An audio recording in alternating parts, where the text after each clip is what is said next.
Bismillahirrahmanirrahim. Alhamdulillahirabbil alamin wassalatu wassalamu ala asyrafil anbiya wal mursalin wa ala alihi washabihi ajmain.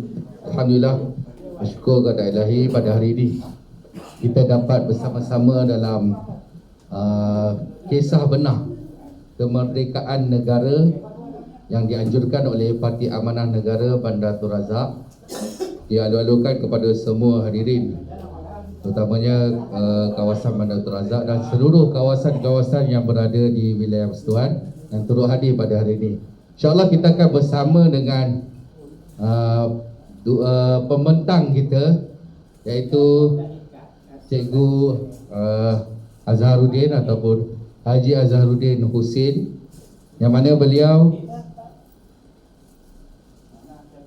pernah menjawat jawatan guru sekolah menengah, yang mana mengajar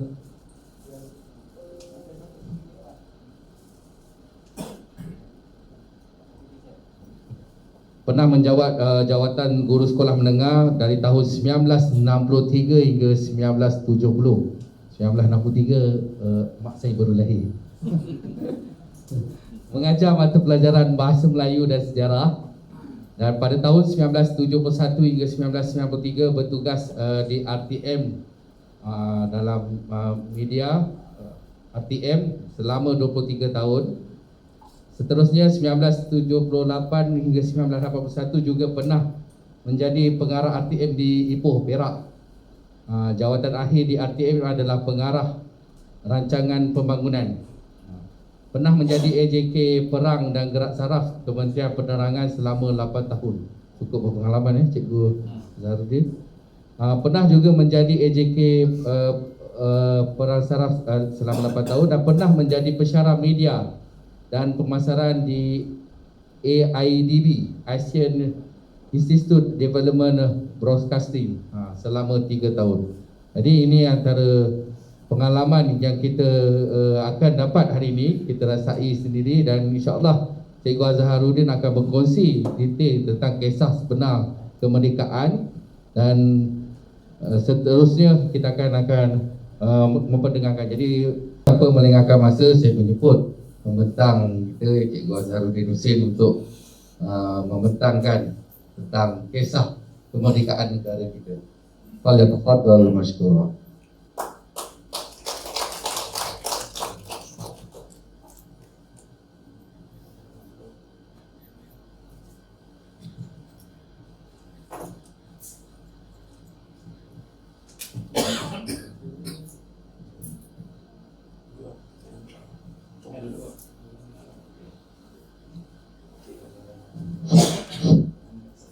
Assalamualaikum warahmatullahi wabarakatuh. Bismillahirrahmanirrahim. Alhamdulillahirabbil alamin. Wassalatu wassalamu ala asyrafil mursalin Sayyidina Muhammad wa ala alihi wa sahbihi ajmain.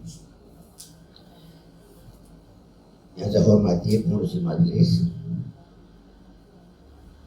Tuan Engineer Hayat, Ibu Sahab, dan rekan-rekan sekalian.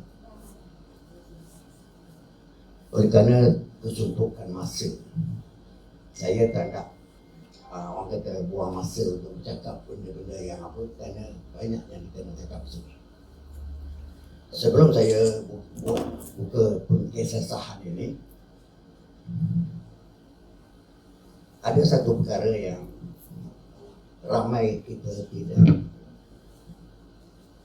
meneliti. 8 tahun, 60 tahun lebih kita menyambut kemerdekaan. Siapa yang kita sambut? Tokoh. Ini soalan. Saya tak mau jawab.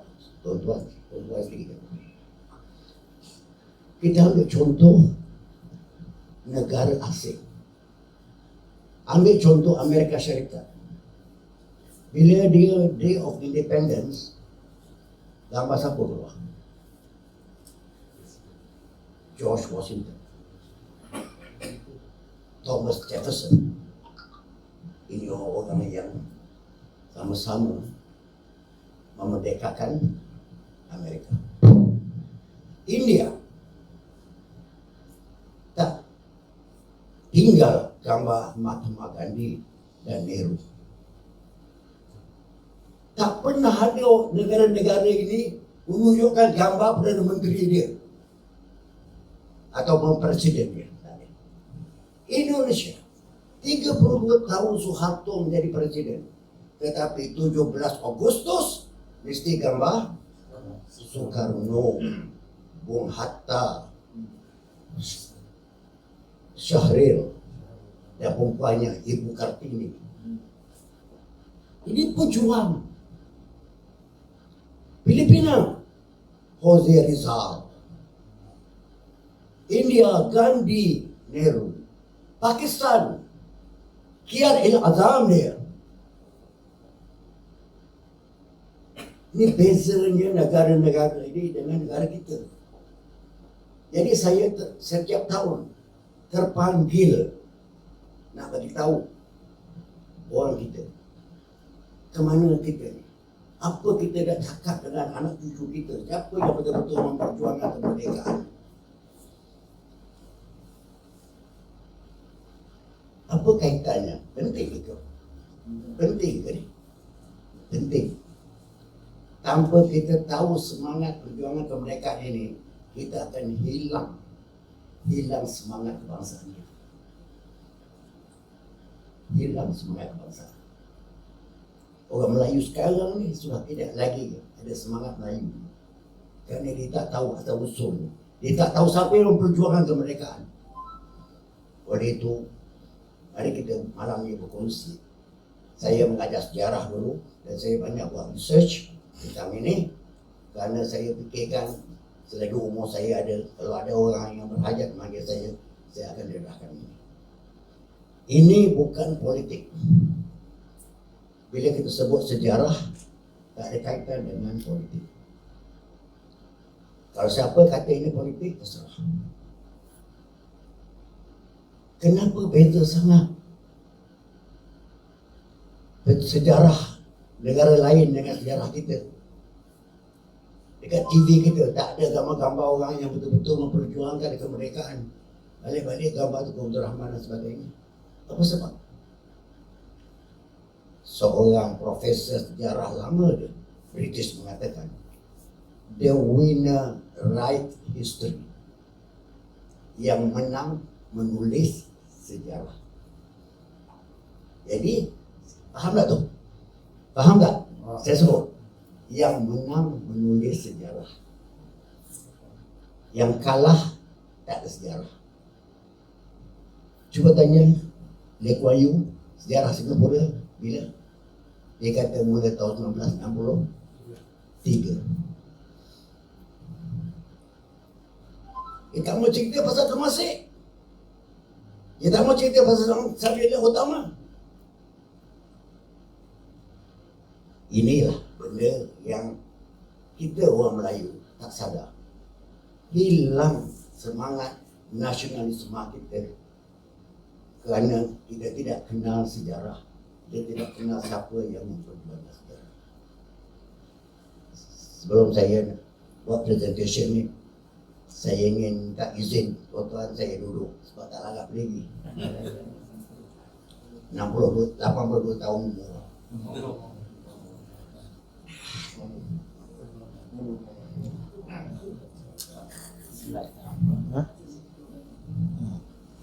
Waduh, Ustaz.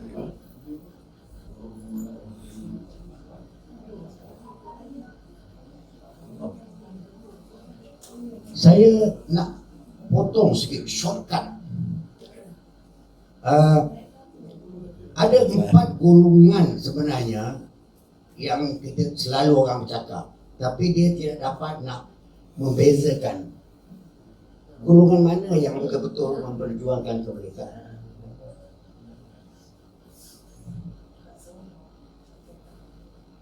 Saya nak benda ni, latar belakang ni saya buat ni, dia mula tahun 1874 sampai 1957. Kalau kita nak buat ni, 1 demi 1, 3 hari 3 malam. Tapi malam ni ada 1-2 jam, saya tak dapat. Kita shortcut, kita potong. Kita hanya ambil siapa yang memperjuangkan kemerdekaan. Jadi apa yang ada saya paparkan di sini adalah benda yang sudah dia research, buku-buku 4-15 buku saya gunakan. Pejuang-pejuang kita dulu ada.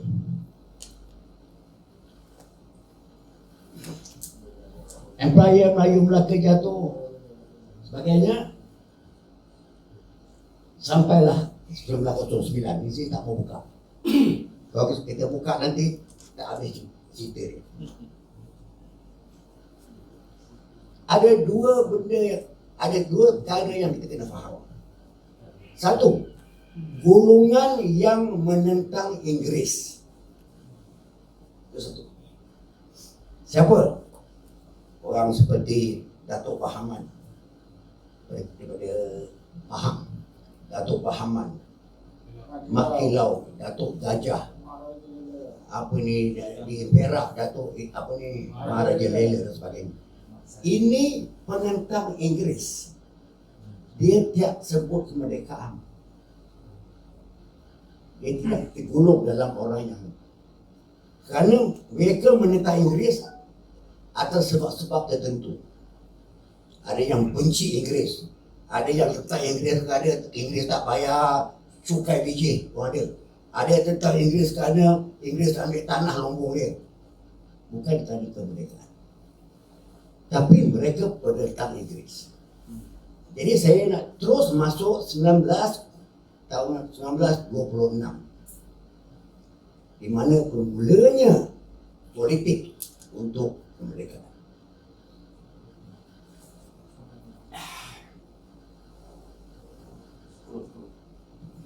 Mana dia punya?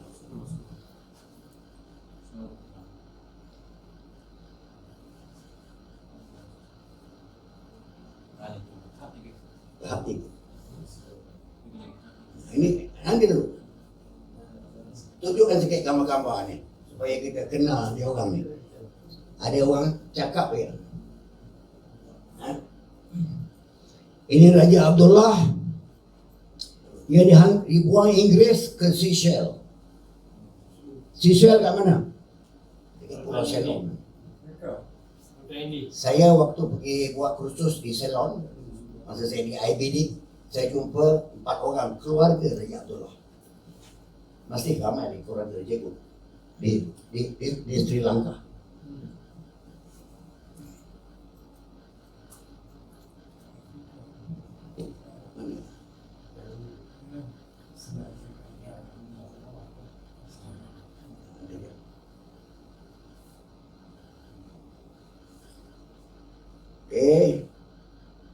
Ini gambar Datuk Maharaja Lela.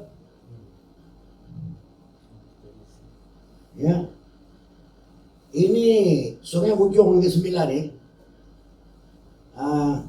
Dia lawan Inggeris kan. Inggeris tak bayar cukai biji dia. Dia lawan Inggeris. Gas pasal kemerdekaan dia lah. Tu dia. Sultan Abdullah, Sultan Ahmad, Tukabah, Kilau. Ini semua ada. Kena carilah. Ni. Okey. Kita nak mula sini. Baik. Tahun 1926. Saya bagi tahu 1926. Cuba kita bandingkan dengan otak kita. Kita mereka tahu berapa? 57. Tolak 26 berapa tahun? 31. Ya? 31. Itu dia. 30 tahun lebih dah ada orang nak merekah. Kita lupa siapa. Ini yang kita nak cakap malam ni. Bukan saya nak cakap, bagi tahu anak-anak kita. Sebab di sekolah tak ada dalam buku sejarah. 1926, seorang hamba Allah bernama Yunus Abdullah. Beliau menubuhkan Kesatuan Melayu Singapura. Inilah pertama kali dalam sejarah Melayu ada kesatuan Dulu tak ada kesatuan. Mak Kilau tak ada kesatuan. Datuk Bahaman tak ada kesatuan. Ini kesatuan, organisasi kesatuan untuk membela nasib orang Melayu dan sebagainya. Cuma oleh kerana Yunus Abdullah menubuhkan Kesatuan Melayu Singapura ni di Singapura, maka dia tidak merebak sampai ke tanah Melayu. Tapi dia sudah buat langkah. Tahun 1926, bila saya sebut Singapura, sampailah tahun 1963. Bila kita sebut Singapura tu adalah sebahagian daripada kita. Jangan ada otak kita mengatakan Singapura sekarang ni. Bukan. Singapura, bila saya sebut Singapura tu adalah sebahagian daripada Malaysia, Melaya. Bukan Malaysia. Sebahagian daripada Melaya, tanah Melayu. Utusan Melayu pun mula di Singapura. Jadi kita jangan tak faham tu. Kenapa hilang Singapura? Dia tanya saya, tu tanya Tuan Rahman. Baiklah. Itu dia. Cuma setelah 1926, tahun 1928 tu ada satu ulama, iaitu Abdul Rahman Limbu. Dia merontak menentang Inggris di tengah Tuan Guru Ahmad Limbu. Dialah ulama yang akhir secara bersenjata menentang Inggris. Okey. Ini. Daripada 1926 tadi, kita masuk ke 19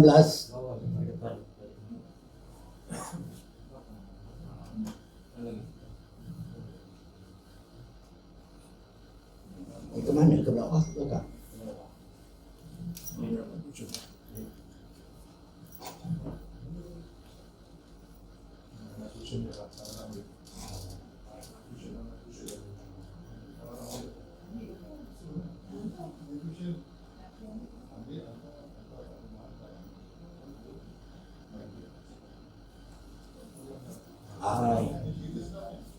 Terus kita pergi 4 tahun sudah itu 1930. Tahun 1930 seorang guru namanya Ibrahim Yaakob. Dia belajar di SITC, Sultan Idris Training Center, SITC, Sultan Idris Teacher Training Center. Tanya mana? Ibrahim Yaakob ni tahun 1930